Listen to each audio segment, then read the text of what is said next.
most of the developed world as the long-term shock effects of Putin's war in Ukraine filter through, and we've seen that particularly on energy.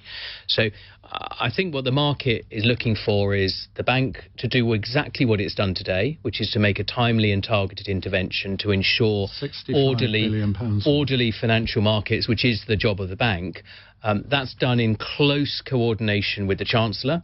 And again, I think the markets want to and need to know that the Chancellor, the Treasury and the bank are working incredibly closely together, speaking multiple times a day to make sure that we run the economy and deliver stability at this important point in time. And then I think they need to step back a little bit and understand what the government's trying to achieve with the growth plan. And if you recall, it feels a long time ago, I know, but if you recall, what we announced on Friday was first of all to deal with the pressure that households, that your listeners right now are feeling on energy. Every household in the country will go to bed tonight knowing that we have capped their energy bills. Right now, the IMF and they're facing massive mortgage rises. So what you did on energy bills is going to be cancelled out by the fact that many average householders are going to probably have double their mortgage payments by the end of the year. And sad though this is, you know that interest rates are rising all across the Western world. This is not something that is unique to the UK. We're seeing this in all developed markets, some days different rates, but all markets are seeing that interest rate rise. Why are we seeing that? Ultimately, because of what has happened in Ukraine. Financial Secretary to the Treasury, Andrew Griffith, speaking to my LBC colleague Ian Dale there. Well, Alistair Darling was Labour Chancellor during the 2008 financial crash. He's told my LBC colleague Andrew Marr the difference between these crises is that one is self-inflicted. He wants Parliament to be recalled to deal with it. The ultimate exit route is a general election, actually, because the landscape has so changed post-pandemic, and then you've got this self-inflicted wound.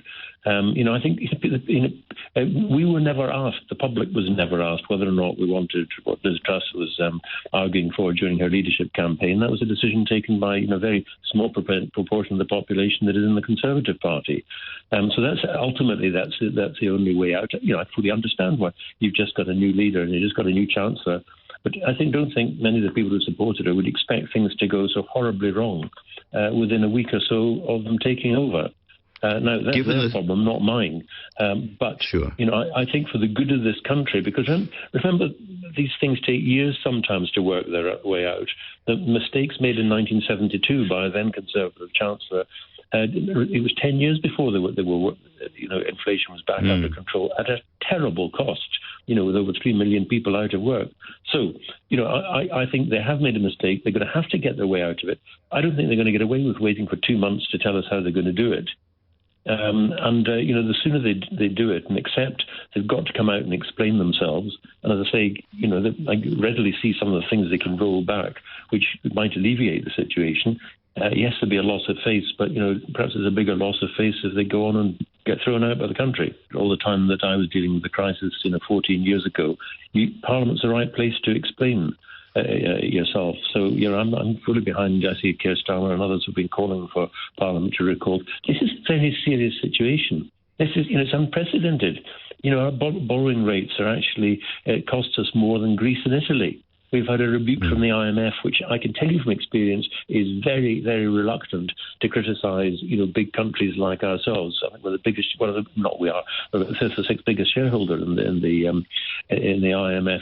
This is serious stuff, and there's no better place to explain what you're up to than in the House of Commons. It's probably a more useful thing to do than to go to the Tory Party conference, I would have thought. Former Labour Chancellor Alistair Darling there. Well, it is 30 years to the month since Black Wednesday. It's when the pound collapsed and Britain had to withdraw from the European exchange rate mechanism. Ken Clarke was the Conservative Chancellor at the time. He's now spoken to LBC News and said the government has to act soon. It is a serious crisis. It's an extraordinary crisis, politically as well as economically. But it's the economy and people's living that matters most at the moment. I've never known a budget cause a financial crisis like this, and I think the government and the Bank of England are still going to have to act to calm it down and get us back to normality before we work out how we're going to recover. I think the bank has really got to be ready to raise interest rates by a bit. I think they should have perhaps raised interest rates today. Not by some panic-causing big sum, not more than 0.5%, as some of the media have been suggesting. In my opinion, 0.5% would have been quite sensible, just to show that they genuinely were independent, were going to act. I don't think they can keep saying that they're going to consider whether to raise interest rates in November. And again, the government needs to take a day or two, probably needs a week or two, for the Chancellor to sit down with some serious economic advice from the Treasury, but then make a clear statement of policy and intent. I don't think either of them can wait until November. Former Conservative Chancellor Ken Clarke there. Well, the Lib Dems have compared the situation to a slow-motion car crash with the British public in the passenger seats. Labour wants last week's budget scrapped, they say, before any more damage is done. Sir Keir Starmer says he thinks the Prime Minister and the Chancellor are a danger to our economy. It's a really very serious situation, and this is a self-inflicted wound. The government has lost control of the economy, and that's not some international event that wasn't expected. This is their deliberate decision. And why did they do it? For tax cuts for the very rich, and now there's a loss of confidence in what they have done. And so that's why they need to reverse the budget. They took a huge risk. They're like, two gamblers in a casino, chasing a losing run. But they're not gambling their money, they're gambling our money. And that's what's so wrong about this.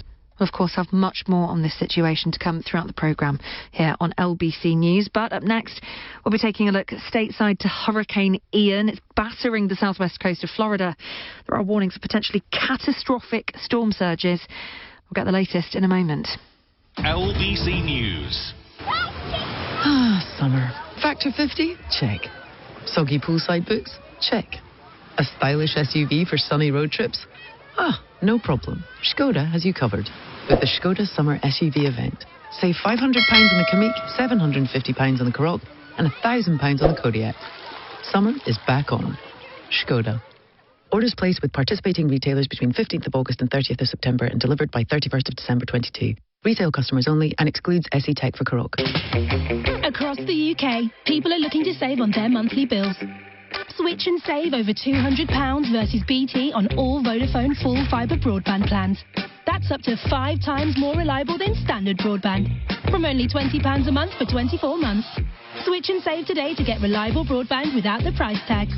Vodafone. 24-month contract. Credit and availability checks apply.